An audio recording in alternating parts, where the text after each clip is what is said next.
Ah, c'est du maïs. Et là, on a le sorgho. Voilà, ça c'est les origines de céréales et puis ce que l'on peut en faire. Mais qui est cultivé en Afrique. Un peu en Amérique, on fait de l'alcool. On écoute un peu ce Là aussi, on fait de la farine, mais pas panifiable. Donc on fait des galettes. On peut la faire aussi en accompagnement, à la place du riz. On la fait bouillir et c'est un aliment. Et peut-être que ce sera une alternative au manque d'eau un jour. Parce que, voilà. Bonjour. Bonjour. Ok. Vous avez parlé d'Afrique, ça m'a interpellé. Ah, ben oui. Ok.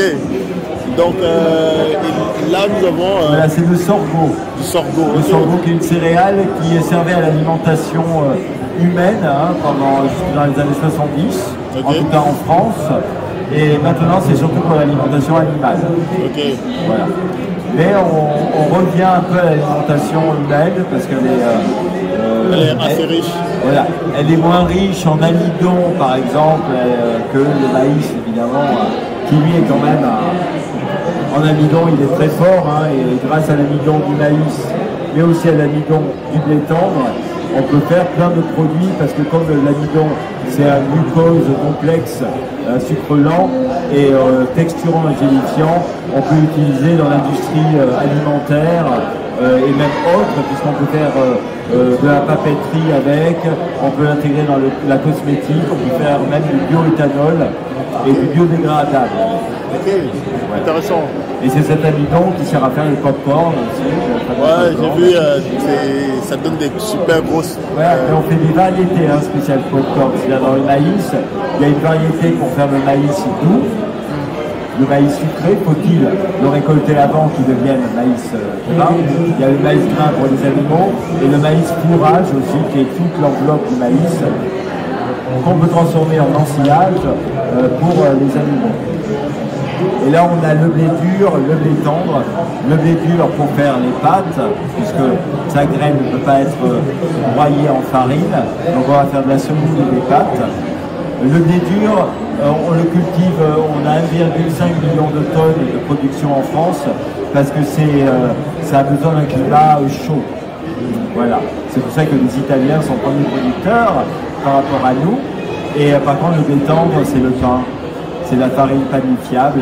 Mais même dans des gammes de blé tendre, il y a du blé tendre biscuitier pour faire des biscuits, du blé tendre fourragé pour les animaux. Donc voilà, on a toute une gamme. Et là, c'est le Critical qui a un hybride créé dans les années 60 entre le seigle et le blé. Et ça, c'est pour l'alimentation animale et ça fournit aussi beaucoup de paille. Contrairement au blé qui d'un coup on a décidé de le raccourcir un petit peu pour pas qu'il se renverse et du coup il a moins de paille, donc la Critical fournit la paille que le blé fournit moins. Et là on a ce qu'on appelle des pseudo-céréales, c'est-à-dire qu'ils ont toutes les vertus des céréales, on les cultive comme des céréales, ils n'appartiennent pas à la famille des graminées ou coacées, c'est le nouveau terme. Là c'est le sarrasin. Dit blé noir, mais qui n'a rien à voir avec le blé et qui n'est pas une céréale, lui il est de la famille qui est brilacée, c'est de la famille de la rhubarbe et de l'oseille. Et là on a du quinoa, c'est le quinoa, originaire de Bolivie et du Pérou, qui lui appartient à la famille de la betterave et de l'épinard. Et là, la graine de chia, qui a beaucoup de succès en ce moment. Est-ce que ce succès va durer longtemps? J'en sais rien.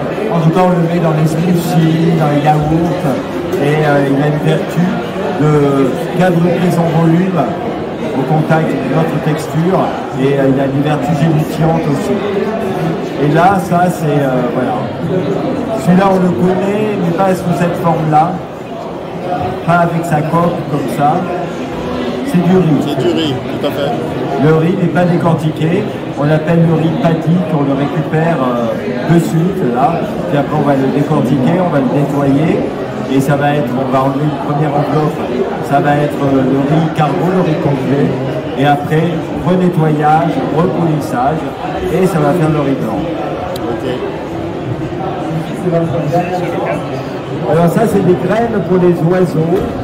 Mais c'est une céréale qui s'appelle l'alpiste. Ah, l'alpiste, d'accord. Voilà.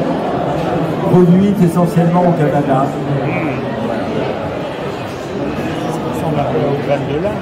Oui, ça ressemble. Et là, c'est le sorgho. Ça, c'est le sorgho. Et la céréale qui est oui, le produite quinoa maintenant dans le Val-de-Loire. Italie, qui est un peu sec là. Voilà, ça c'est les blés durs. Je ne veux pas m'avancer, je pense que c'est le premier producteur Les blés durs, européen ça de peut quinoa. s'entendre. Le blé tendre, ça va marcher. Et après... Ça, c'est du grain de chia.